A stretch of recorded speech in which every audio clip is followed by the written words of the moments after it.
بسم اللہ الرحمن الرحیم۔ گمنام ہیروز کے معزز ناظرین، السلام علیکم۔ آئیے چلتے ہیں کہانی کی طرف۔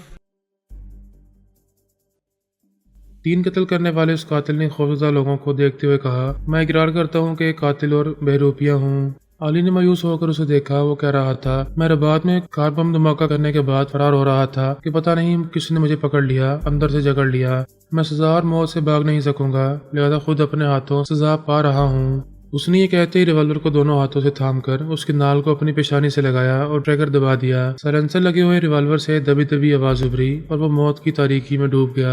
تھوڑی دیر تک پورے جہاز میں خاموشی رہی۔ تمام مسافر دم بخود رہ گئے تھے۔ پھر وہ سب ایک دوسرے سے کچھ نہ کچھ بولنے لگے۔ علی اور ایمان ایک دوسرے کا منہ تک رہے تھے۔ وہ بولی، میں یقین سے کہتی ہوں اس کے اندر میرے پاپا تھے۔ ایمان نے پوچھا، کیا وہ جانتے ہوں گے کہ تم بھی یہاں موجود ہو؟ وہ سوچنے کے انداز میں سر ہلا کر بولی، شاید وہ جانتے ہیں، مجھ سے انجان بن کر گئے ہیں تو اس میں ضرور کوئی مصلحت ہوگی۔ علی، تم ابھی خطرے سے باہر نہیں ہو۔ جو اپنی محبوبہ کی ہلاکت پر تل ملا رہا ہوگا، اسے معلوم ہو چکا ہے کہ اس جہاز میں تمہاری ڈمی ہے، تم نہیں ہو۔ وہ ٹریسنگ مشین کے ذریعے تمہیں تلاش کرے گا۔ وہ اس بات میں سر ہلا کر بولی، ایسا کرے گا تو اسے معلوم ہو جائے گا کہ اسی طیارے میں نقلی کے ساتھ اصلی علی بھی موجود ہے۔ وہ زخمی درندے کی طرح پھر مجھ پر جپٹے گا۔ ایمان نے کہا، وہ پیرس میں ہی تمہارے خلاف کچھ کر سکے گا، یہاں تو اس کا کوئی اہلکار زندہ نہیں بچا۔ ایک ابھی زندہ ہے، تم میری ڈمی کو بول رہے ہو۔ وہ وہاں زندہ سلامت حیران پریشان بیٹھی ہوئی ہے۔ اس کی سمجھ میں نہیں آ رہا ہے کہ اس کے ساتھ کیا ہو رہا ہے۔ جو اسے اہلکار بنا سکتا ہے، وہ تمہاری معمولہ ہے۔ اس کے دماغ کو لاک کر کے جو کا رستہ روک دو۔ نہیں ایمان، جو کو اس کے اندر آنے دو۔ میں اس کی مصروفیات کو سمجھتی رہوں گی، اور میں دیکھ رہی ہوں اچھا خاصا وقت گزرنے کے بعد بھی وہ میری ڈمی کے اندر نہیں آ رہا ہے۔ شاید وہ سمجھ رہا ہے کہ تمہارے پاپا اب بھی خیال خوانی کے ذریعے کسی کے اندر موجود ہیں، لہذا اس کا حملہ اب یہاں کامیاب نہیں ہوگا۔ ایسے وقت الپا نے کہا، فکر نہ کرو، میرے اور کبریا کے علاوہ بابا صاحب کے ادارے کے درجنوں ٹیلی پیتھی جاننے والے پیرس کے ایئرپورٹ سے ادارے کے دروازے تک تم دونوں کی حفاظت کرتے رہیں گے۔ یہاں کوئی خطرہ نہیں ہے۔ 1 گھنٹے بعد ہم پیرس ایئرپورٹ میں ملیں گے۔ علی نے مسکرا کر ایمان کو دیکھا۔ وہ خدا کا شکر ادا کر رہا تھا۔ جو حیران پریشان تھا اور بڑی بے بسی سے ٹریسنگ مشین کو تک رہا تھا۔ وہ اس مشین کے ذریعے پتال میں اور سمندر کی تہہ میں چھپے ہوئے دشمنوں تک پہنچ جاتا تھا۔ اپنے سیارے سے لائی ہوئی مشینوں پر اسے بڑا ناز تھا، لیکن میری تلاش میں ناکامی کے بعد وہ مشین پھر ایک بار میری بیٹی کو تلاش کرنے میں ناکام رہی تھی۔ جن پر تکیہ تھا وہی پتے ہوا دینے لگے۔ اس کے ذہن میں سوال پیدا ہو رہا تھا، کیا فراد اور اس کی بیٹی کے خلاف اس مشین پر تکیہ نہ کیا جائے؟ کیا انہیں ڈھونڈ نکالنے کے سلسلے میں یہ کبھی کام نہیں آئے گی؟ فی الحال اس سوال کا جواب اس کے پاس نہیں تھا۔ اس کے اکابرین بھی روحانیت کے حوالے سے کسی نادیدہ قوت کے متعلق کچھ جانتے تھے اور نہ ہی اسے گائیڈ کر سکتے تھے۔ صرف اتنا ہی کہتے تھے کہ روحانیت کے خلاف کوئی حکمت عملی اختیار کرو۔ پوری کائنات میں ذہانت سے بڑھ کر کوئی طاقت نہیں ہے۔ ذہانت سے ہر عمل کا توڑ کیا جا سکتا ہے، روحانیت کا توڑ بھی ممکن ہو سکتا ہے۔ اگر ممکن ہے تو وہ کیا کر سکتا ہے؟ کس طرح ذہانت سے کام لے سکتا ہے؟ اس سلسلے میں ابھی اس کا ذہن کام نہیں کر رہا تھا۔ وہ تھک ہار کر بیٹھ گیا۔ اس دنیا کے لوگ ہوں یا کسی بھی سیارے کی مخلوق، سبھی اپنے اپنے مقدر کے حصار میں رہتے ہیں۔ خواہ وہ کتنے ہی ذہین ہوں، قدرتی گردش کے دوران ذہانت سے کام لینا بھول جاتے ہیں۔ جیسا کہ جو کا ذہن اس وقت طیارے میں بیٹھی ہوئی ڈمی علی کو بھول گیا تھا۔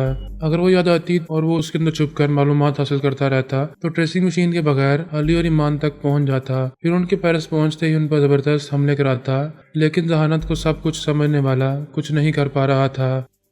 ہر دن، ہر رات، ہر لمحہ انسان کو اس کے اچھے برے حالات سمجھاتے ہیں کہ خدا صرف عقل سے نہیں، عقل کے ساتھ سچے عقیدے سے بھی سمجھ میں آتا ہے۔ پاکیزگی، ایمان اور عقیدے کی سچائی کا نام ہی روحانیت ہے۔ یہ حقیقت جو اور اس کے اکابرین کے سمجھ میں آنے والی نہیں تھی۔ وہ اب تک اسی جستجو میں تھا کہ جتنے سپر پاورز اور ٹیلی پیتھی جاننے والے اس کے تابع دار بن گئے ہیں، ان کے ذریعے مجھے ڈھونڈ نکالے۔ لیکن جب اچانک ہی میں اس کے سامنے آیا تو وہ بری طرح بوکھلا گیا، جبکہ میں روبرو نہیں آیا تھا۔ اسے صرف اپنی آواز سنائی تھی، مگر اسے یوں لگ رہا تھا جیسے ایک طوفان آ کر گزر گیا ہے۔ 2 اہلکاروں اور اس کے دل میں دھڑکنے والی، اس کی جان بن کر رہنے والی رونا کو تنکوں کی طرح اڑا کر لے گیا ہے۔ رونا کی دائمی جدائی برداشت نہیں ہو رہی تھی۔ ایک عورت کے سلسلے میں ابھی بہت کچھ سوچنا اور سمجھنا تھا، بہت کچھ کرنا تھا، لیکن میری آمد نے اسے الجھا دیا تھا۔ سمجھ میں نہیں آ رہا تھا میں کہاں تھا، کہاں سے آیا تھا، اور چشمے زدن میں پھر کہاں گم ہو چکا ہوں۔ مجھ سے کچھ بولنے، کچھ کہنے سننے کا کوئی ذریعہ اس کے پاس نہیں تھا۔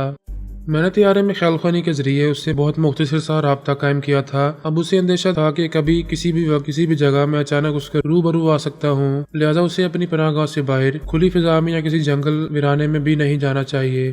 جتنی جلدی ممکن ہو اس ملک اور براعظم افریقہ سے دور نکل کر امریکہ، یورپ یا ایشیا کے کسی علاقے میں نئی پناہ گاہ بنانی چاہیے۔ موبائل فون کے بزر نے اسے چونکا دیا۔ ایک دم سے یوں لگا جیسے میں اسے للکارتے ہوئے رابطہ کر رہا ہوں۔ اس نے فوراً ہی فون اٹھا کر اس کی ننھی سی اسکرین پر نمبر پڑھے۔ برین ماسٹر کال کر رہا تھا۔ اس نے بٹن دبا کر فون کان سے لگایا۔ وہ کہہ رہا تھا، مسٹر جوجو، کیا علی کو سراغ مل گیا؟ وہ مایوسی سے بولا، نہیں، وہ کہیں گم ہو گئی ہے۔ اس نے کہا، وہ ہماری نظروں سے گم ہو سکتی ہے، مگر تم تو چشم زدن میں مشین کے ذریعے اس کا پتہ ٹھکانا معلوم کر سکتے ہو۔ مشین کی بات نہ کرو، میں تمہیں حکم دیتا ہوں اسے کسی بھی طرح ٹریپ کرو۔ ابھی موقع ہے، وہ یہاں سے کسی بھی فلائٹ میں گئی ہوگی تو اتنی جلدی پیرس نہیں پہنچے گی۔ اسے بابا صاحب کے ادارے تک نہ پہنچنے دو۔ مسٹر جوجو، تم نے دیکھا ہے میرا ایک بہت اہم ٹیلی پیتھی جاننے والا بابر مارا گیا ہے۔ وہ میرا بہت بڑا سرمایہ تھا، میرے بہت کام آتا تھا۔ اس کے بغیر میں پھرتی سے تمہارا یہ کام نہیں کر سکوں گا۔ میں اکیلا خیال خوانی کرنے والا رہ گیا ہوں۔ ابھی نئی اہلکار بنا کر ان کے ذریعے علی کو ادارے تک پہنچنے سے پہلے زخمی کروں گا۔ میرا کام کرتے ہوئے تمہارا ایک اہم آدمی مر گیا، مجھے افسوس ہے۔ میری جان سے زیادہ عزیز رونا بھی ماری گئی ہے، وہ کمبخت روپوش ہو گیا ہے۔ اس نے اچانک آ کر ہمیں بہت بڑا نقصان پہنچایا ہے، آئندہ بھی اچانک ہمارے خلاف بہت کچھ کر سکتا ہے۔ کیا تم کسی بھی طرح اس کی کسی کمزوری تک نہیں پہنچ سکتے؟ برین ماسٹر نے تھوڑی دیر سوچنے کے بعد کہا، اس کی بیٹی علی کو ٹریپ کیا جائے گا تو اس کی بہت بڑی کمزوری ہمارے ہاتھ آ جائے گی۔ وہ سر اٹھا کر جیسے آسمان کی طرف دیکھتے ہوئے بولا، میں یشو رارا سے التجا کروں گا، وہ میری مدد کو آئے گا تو ساری مشکلیں آسان ہو جائیں گی۔ ماسٹر نے پوچھا، یہ یشو رارا کون ہے؟ ہمارے سیارے کا گرو گھنٹال ہے۔ جس طرح تم لوگ یہاں کسی اندیکھے گارڈ کو مانتے ہو، اس کی پرستش کرتے ہو، اس سے مدد مانگتے ہو، اسی طرح ہم یشو رارا کے قدموں میں جھکتے ہیں۔ وہ تمہارے گارڈ کی طرح اسرار کے پردوں میں نہیں رہتا، روبرو آتا ہے اور ہماری مشکلیں آسان کرتا ہے۔ پھر تو تمہیں پہلی فرصت میں اسے مدد حاصل کرنی چاہیے۔ وہ ایک گہری سانس لے کر بولا، افسوس، وہ فوری طور پر میری دستگیری کے لیے نہیں آئے گا۔ مجھے کم از کم 1 ماہ تک انتظار کرنا ہوگا۔ جب وہ یشو رارا خود مختار ہے، ہمارے گارڈ کی طرح قوی اور قدرت والا ہے، تو بھی تمہاری مدد کے لیے کیوں نہیں آ سکتا؟ میں اس کے بارے میں اور کچھ نہیں بتاؤں گا، تم باتوں میں وقت ضائع نہ کرو۔ بابا صاحب کے دائرے کے سامنے تمام راستوں میں رکاوٹیں پیدا کرو، علی کو وہاں سے بخیریت گزرنے نہ دو۔ میں معلوم کرتا رہوں گا کہ تم اسے ٹریپ کرنے کے سلسلے میں کتنی محنت کر رہے ہو۔ اس نے فون بند کر دیا۔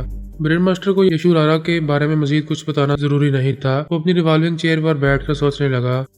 وہ جہاں سے آیا تھا وہاں 3 ماہ تک سورج غروب نہیں ہوتا تھا۔ ہر لمحہ دن کا اجالا رہتا تھا، پھر وہ اجالا تاریکی میں تبدیل ہونے لگتا تھا اور اگلے 3 ماہ کے لیے رات ہو جاتی تھی۔